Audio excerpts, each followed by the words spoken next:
Sementara itu, Undiksa Singaraja melaksanakan proses perekrutan dosen CPNS untuk lingkup Undiksa. Perekrutan dilaksanakan dengan sangat ketat dan transparan serta dipantau langsung oleh Kemendristekdikti.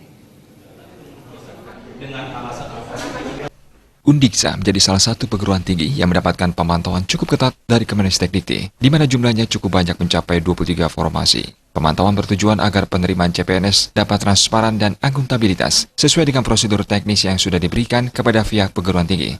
Secara umum, Kemendristekdikti mengapresiasi pelaksanaan penerimaan CPNS di kampus pendidikan terbesar di Bali Utara tersebut.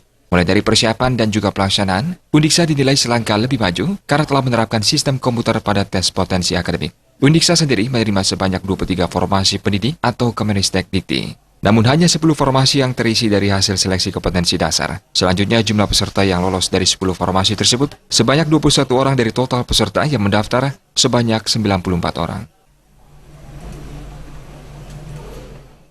Itu sudah disiapkan karena sebagai tim pemantau dari pusat kami sarankan betul agar mereka tetap memperhatikan juknis yang sudah kita susun.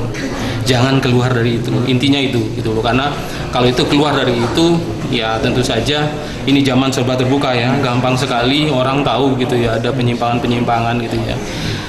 Kita belajar dari beberapa kementerian gitu ya, juga pada intinya ya masalah pengadaan CPNS itu di situ. Jadi banyak yang seharusnya tidak memenuhi syarat seleksi kompetensi, bukan karena masalah berniat mau melakukan pelanggaran sebenarnya. Sementara itu, Rektor Undiksa menjamin transparansi dan akuntabilitas penerimaan calon pegawai negeri sipil di lingkungan perguruan tingginya. Sementara terkait tim pelaksana, pihaknya telah memberikan arahan agar semua dapat bekerja dengan baik sesuai regulasi yang ada. Dan pihaknya berharap peserta dapat berusaha semaksimal mungkin agar lulus dan didapat hasil yang terbaik. Kita akan mencari SDM dosen yang terbaik. Untuk itu dia harus menyiapkan diri dengan sebaik-baiknya. Itu yang sudah kita sampaikan baik kepada panitia dan juga kepada tim penyusun soal wawancara mengajar dan juga kepada peserta.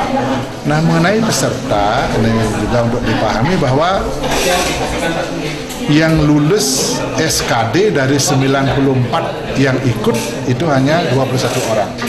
Sesungguhnya Undiksa mendapat formasi untuk 18 prodi, tetapi dia sudah di SKD itu tinggal hanya 10 prodi.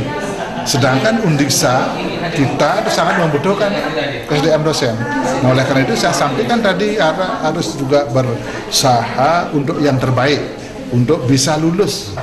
Dan juga saya sampaikan bahwa kelulusannya itu tidak ditentukan oleh kita di Undiksa.